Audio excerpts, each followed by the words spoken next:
Hello friends, आज की classes में आपका स्वागत है। और आज का जो टॉपिक है भारतीय संविधान की विशेषताएं, फीचर्स ऑफ इंडियन कॉन्स्टिट्यूशन। पिछली क्लासों में हमने जो है उद्देशिका पढ़ी थी, भाग पढ़े हैं, अनुसूचियाँ पढ़ी हैं। और यह भी काफ़ी इंपॉर्टेंट टॉपिक है जो मेंस रहती है पीएससी में, उसके लिए तो काफ़ी महत्वपूर्ण रहता है। तो भारतीय संविधान की हम देखेंगे बहुत निम्नलिखित विशेषताएँ हैं। तो सबसे पहले विशेषता है कि निर्मित, लिखित एवं सर्वाधिक व्यापक संविधान है। तो इसका हम देख लेते हैं। इसका मतलब यह है कि भारतीय संविधान जो है, इसका निर्माण संविधान सभा द्वारा किया गया है एवं यह पूर्ण रूप से लिखित है। मतलब यह जो है पूरा रिटर्न है और संविधान में लिखित रूप में प्रशासन तथा संवैधानिक अधिकारियों के कार्यों का वर्णन, न्यायालयों का गठन तथा उनकी अधिकारिता, केंद्र राज्य संबंध, अल्पसंख्यकों, अनुसूचित जातियों एवं जनजातियों के संरक्षण, मूलाधिकार तथा उनके संरक्षण एवं राज्य के नीति निर्देशक तत्वों के संबंध में व्यापक रूप से लिखित व्यवस्था की गई है। मीन्स जो भी संविधान में है वह सब कुछ है लिखित में दिया गया है। और जो संविधान है इसके लागू होने के समय इसमें 395 अनुच्छेद, 8 अनुसूचियाँ थी, जबकि अगर हम अमेरिका के संविधान में देखेंगे तो केवल 7 अनुच्छेद हैं। इस प्रकार हम देख सकते हैं कि भारत का संविधान कितना बड़ा और लिखित रूप में है।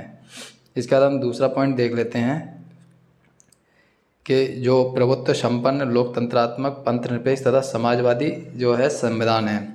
तो यह काफ़ी इम्पोर्टेंट टर्मिनोलॉजी है और यह जो है ऑब्जेक्टिव क्वेश्चन में भी पूछे जाते हैं कि इनका अर्थ क्या होता है। तो हम देखेंगे भारत का जो संविधान है वह प्रभुत्व संपन्न, लोकतंत्रात्मक, पंथनिरपेक्ष तथा समाजवादी है। और इसका जो देख लेते हैं कि जो इसमें प्रभुत्व संपन्न है, इसका मतलब क्या होता है कि राज्य का तात्पर्य यह है यह किसी भी बाहर नियंत्रण से मुक्त हो और जिस पर किसी अन्य देश की प्रभुता न हो, जो अपनी आंतरिक एवं विदेशी नीतियों का नियंत्रण स्वयं करता हो तथा वह किसी भी अंतर्राष्ट्रीय संधि या समझौता मानने के लिए बाध्य ना हो। इसका अर्थ यह होता है कि जैसे पहले भारत जो है ब्रिटेन का उपनिवेश था तो वह संपूर्ण प्रभुत्व संपन्न नहीं था, वह अपनी नीतियां खुद नहीं बना सकता था और विदेशी जो भी उसके अंतर्राष्ट्रीय संधि समझौते थे वह भारत नहीं करता था, और भारत की तरफ से ब्रिटेन करता था। लेकिन वर्तमान में भारत जो है पूर्णतः प्रभुत्व संपन्न राष्ट्र है और यह अपने सारे जो डिसीजन है स्वयं लेता है। इसके बाद जो अगली टर्मिनोलॉजी है कि लोकतंत्रात्मक। तो लोकतंत्रात्मक से तात्पर्य ऐसी सरकार से है जिसका पूरा अधिकार जनता में निहित रहता है। ऐसी शासन व्यवस्था के अंतर्गत सरकार की स्थापना जनता द्वारा तथा जनता के लिए ही की जाती है। भारत का शासन सीधे जनता द्वारा चुने गए प्रतिनिधियों द्वारा संचालित किया जाता है। इसका तंत्रात्मक का मतलब यह होता है कि जो भी इसमें होता है लोग प्रमुख होते हैं, मतलब जो भी जनता होती है भारत की वह प्रमुख है और जो भी जनता द्वारा चलाया जाता है, यह जनता के जो प्रतिनिधि होते हैं जिनको इलेक्शन के द्वारा चुना जाता है उनके द्वारा चलाया जाता है। तो एक तरह से यह माना जाता है कि अप्रत्यक्ष रूप से जनता ही पूरे प्रशासन को चला रही है। चूँकि पूरी जनता प्रशासन में नहीं हो सकती इसलिए उनके प्रतिनिधि इसको चलाते हैं। इसके बाद इसमें अगली टर्मिनोलॉजी थी पंथ निरपेक्ष। तो पंथ निरपेक्ष का तात्पर्य है कि सरकार का कोई भी धर्म नहीं होगा और वह किसी भी धर्म को ना तो संरक्षण प्रदान करती है और ना ही किसी धर्म या धार्मिक क्रियाकलापों का विरोध करती है। इसका मतलब यह है कि सरकार जो है उसका कोई आधिकारिक धर्म नहीं है और वह किसी भी धर्म को संरक्षण प्रदान नहीं करती। जैसे दूसरे भी देश हैं, पाकिस्तान है और जितनी भी अरब कंट्री जिनका एक धर्म है, उनका जो है इस्लामिक कंट्री जिनको बोला जाता है, ऐसा भारत का कोई भी धर्म निश्चित नहीं है। और भारत में जो भी है सभी धर्म समान रूप से हैं। इसका तीसरा पॉइंट है, तीसरा महत्वपूर्ण जो इसकी विशेषता है कि स्वतंत्र न्यायपालिका की स्थापना है। तो जो भारतीय संविधान द्वारा स्वतंत्र न्यायपालिका की स्थापना की गई है, इसका मतलब यह है कि जो भारतीय संविधान में जो है न्यायपालिका की जो स्थापना होती है उसके लिए अलग से प्रावधान दिया गया है और यह संसद या किसी भी दूसरी संस्थाएं उनके दबाव से जो है स्वतंत्र है। इसमें जो है न्यायाधीशों की नियुक्ति, वेतन, भत्ते तथा पद से जो हटाने के प्रक्रिया वह संविधान में अलग से स्पष्ट रूप से प्रावधानित करी गई है। यही कारण है कि सरकार उन पर कोई भी दबाव नहीं डाल सकती और ये स्वतंत्र रूप से अपना कार्य करते हैं।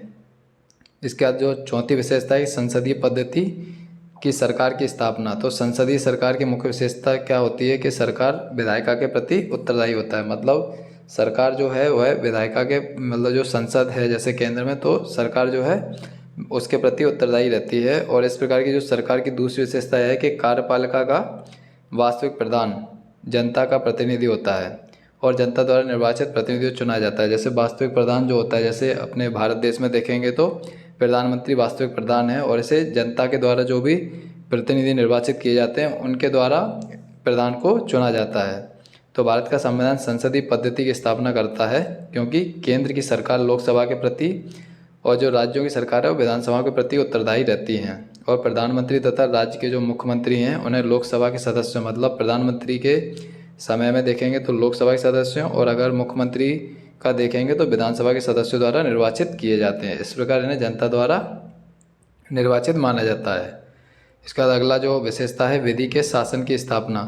तो जो भारतीय संविधान में विधि के शासन की स्थापना करता है, इसके लिए संविधान में जो अनुच्छेद 13 है, 20 है, 21 है, 22 है, 32 है, 226 और 256 में प्रावधान किए गए। ये जो भी ये अनुच्छेद हैं इनको मैं विस्तार से आगामी क्लासों में पढ़ाऊँगा। और अगर आपको वीडियो अच्छी लग रही हो तो वीडियो को लाइक करें और चैनल को सब्सक्राइब करें।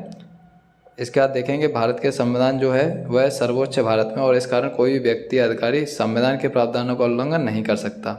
मीन्स भारत में जो संविधान है वही सबसे प्रमुख है, और इसमें जो भी नियम बताए गए उनका उल्लंघन किसी के द्वारा नहीं किया जा सकता। और भारत में विधि के शासन को नैसर्गिक न्याय का भाग माना जाता है तथा राज्य के प्रत्येक अंग विधि के शासन से नियमित तथा नियंत्रित होते हैं। तो जो राज्य के जो भी काम होता है राज्य के अंतर्गत जो भी हुआ है विधि से, जो विधि का शासन है उससे नियमित और नियंत्रित होता है। इसका जो छठवां है और काफ़ी महत्वपूर्ण है कि मूल अधिकारों का समावेश, यह काफ़ी महत्वपूर्ण है। तो भारतीय संविधान में जो मूल अधिकारों को समाविष्ट किया गया है, और ये जो अधिकार हैं इन्हें नागरिकों और गैर नागरिकों में, अगर नागरिक तो देश के हो जाते हैं जिनके पास देश की सिटीजनशिप है, और गैर नागरिकों में फॉरेनर्स जो होते हैं उन्हें मानते हैं। तो दोनों को ये अधिकार प्रदान किए गए हैं। और भारत के संविधान में अंतर्विष्ट मूल अधिकार जो हैं उन्हें यूएसए के संविधान से लिया गया है। इन अधिकारों से तात्पर्य है कि जो मनुष्यों के लिए नैसर्गिक हो तथा मनुष्यों के जन्म से ही प्राप्त होता है। मतलब जो मनुष्यों के लिए, मतलब नैसर्गिक मतलब होता है उनके जीवन के लिए मतलब ज़रूरी हो, और उन्हें जन्म जैसे ही उनका जन्म होता है उन्हें यह बाय डिफ़ॉल्ट प्राप्त हो जाते हैं। और इन अधिकारों को इसीलिए मानव अधिकार भी कहा जाता है। तो संविधान ने नागरिकों को न केवल ये मूल अधिकार दिए बल्कि इन अधिकारों का जो है प्रवर्तन कराने की पर्याप्त व्यवस्था भी की है। मतलब अगर मूल अधिकारों से किसी को वंचित किया जाता है तो उसके लिए उपाय भी इस संविधान में दिए गए हैं। इसके बाद अगला जो है मुख्य, राज्य के जो नीति निर्देशक तत्वों का समावेश किया गया है। तो संविधान के भाग 4 में कुछ ऐसे निर्देशक तत्वों का उल्लेख किया गया है जो राज्य के प्रशासन के लिए मूलभूत हैं। मतलब ये ऐसे निर्देशक तत्व होते हैं जो राज्य के प्रशासन करने के लिए मूलभूत हैं और जिनका पालन करना राज्य का एक पवित्र कर्तव्य है। राज्य का पवित्र कर्तव्य है। इन निर्देशक तत्वों के माध्यम से देश में कल्याणकारी राज्य की स्थापना का प्रावधान किया गया है। उच्चतम न्यायालय ने भी अपने कई निर्णयों में यह अवधारित किया है कि कुछ निर्देशक तत्व राज्य के लिए मूलभूत हैं और राज्य द्वारा उनका अनुपालन किया जाना चाहिए। राज्य के निर्देशक तत्व ऐसे होते हैं जो राज्य के लिए कंपलसरी तो नहीं है, लेकिन एक जो है कल्याणकारी राज्य की स्थापना के लिए राज्य को इन्हें अपनाना काफ़ी आवश्यक होता है। इसका 8वां है नम्य और अनम्य, मतलब लचीला, जिसको हम बोलते हैं कठोर और लचीला। तो जो भारत का संविधान है वह कहीं कहीं नम्य मतलब लचीला भी होता है और अनम्य मतलब कठोर भी होता है, तो एक साथ ही विद्यमान है। और यह इसलिए क्योंकि संविधान में नम्य इसलिए क्योंकि इसके जो अधिकतर प्रावधान इनको संसद द्वारा साधारण बहुमत से संशोधित किया जा सकता है। यह सब जो भी टर्मिनोलॉजी आ रही है साधारण बहुमत वगैरह, इनको मैं आगामी क्लासेस में बताऊंगा जब भी ये टॉपिक आएगा। और कुछ जो प्रावधान होते हैं उनको संशोधित करना अत्यंत कठिन है, उसके लिए जो है विशेष प्रक्रिया को अंगीकार किया जाता है। इसका जो 9वां पॉइंट है केंद्राभिमुख संविधान। तो वैसे तो सामान्यतः जो भारत का संविधान है वह संघात्मक है, मतलब केंद्र में अलग है, केंद्र में जो है केंद्र के अलग नियम और वो सब हैं और राज्य के लिए भी अलग से हैं। लेकिन कुछ विशेष परिस्थितियाँ आती हैं, जैसे आपातकाल की स्थिति आ जाती है या युद्ध वगैरह की स्थिति आ जाती है, तो भारत का संविधान जो है एकात्मक हो जाता है और जो केंद्र के द्वारा चलाया जाता है, मतलब राज्य की जो चलाने की शक्ति है वह केंद्र में निहित हो जाती है। इसका 10वीं जो विशेषता है कि वयस्क मताधिकार की व्यवस्था। तो भारतीय संविधान में संसदीय शासन की व्यवस्था करता है। तो संसदीय शासन व्यवस्था के अंतर्गत सरकार का गठन जनता द्वारा प्रत्यक्षतः निर्वाचित प्रतिनिधियों द्वारा किया जाता है और जो प्रतिनिधियों का चुनाव है वो वयस्क मताधिकार के आधार पर किया जाता है। तो संविधान के प्रवर्तन के समय जो वयस्क मताधिकार था वह 21 साल जो पूर्ण कर लेता था उससे माना जाता था, लेकिन जो 61वां संविधान संशोधन हुआ उसके द्वारा मतदान का अधिकार जो है उन व्यक्तियों को भी दिया गया है जो 18 वर्ष की आयु पूर्ण कर चुके हैं। मतलब 18 वर्ष की आयु पूर्ण जो व्यक्ति कर चुका है वह वयस्क मताधिकार में भाग लेगा। इसका जो अगला पॉइंट है कि एकल नागरिकता का प्रावधान। तो सामान्यतः जो संघीय संविधान होता है उसमें दोहरी नागरिकता होती है, मतलब संघ की अलग होती है और राज्य की अलग होती है। जैसे कनाडा में हम देखेंगे तो कनाडा में जो केंद्र होता है, संघ होता है, उसके अलग नागरिकता होती है, और अगर कोई राज्य में वहाँ के निवासी है तो उसकी एक अलग नागरिकता होती है। लेकिन वर्तमान में जो भारतीय संविधान है उसमें ऐसा नहीं है, और यह इस व्यवस्था का एक अपवाद है। भारतीय संविधान में संघीय संविधान होते हुए भी एकल नागरिकता का प्रावधान किया गया, मतलब पूरे भारत की जो नागरिकता वह एक ही होगी। भारत के प्रत्येक व्यक्ति की सिटीजनशिप एक ही होगी, उसे राज्य के द्वारा पृथक पृथक प्राप्त करने की आवश्यकता नहीं होती है।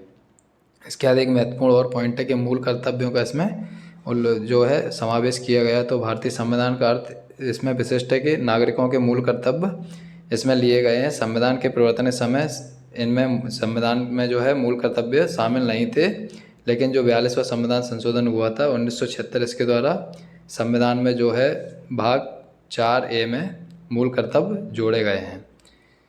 इसके बाद जो है आखिरी पॉइंट है और काफ़ी महत्वपूर्ण है कि इसमें जो है विदेशी संविधान के जो है तत्व सम्मिलित किए गए हैं। इसकी भी मैं आपको एक वीडियो जो है पहले ही बता चुका हूँ कि किस देश से क्या चीज़ संविधान में ली गई है।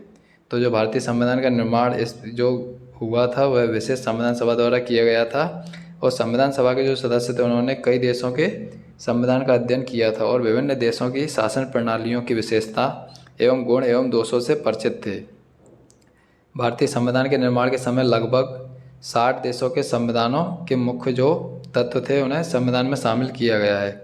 तो ये जो है संविधान की विशेषताएं थीं, और जो मुख्य तत्व हैं जैसे यूएसए से आप अपने को जो है मौलिक अधिकार लिए गए हैं, ऐसे ही रूस से जो है अपना जो है मौलिक कर्तव्य लिए गए हैं। ऐसे ही बहुत सारे देशों से जो भी अच्छी अच्छी चीज़ें थी वो संविधान के जो भी सदस्य थे उन्होंने भारतीय संविधान में शामिल की है।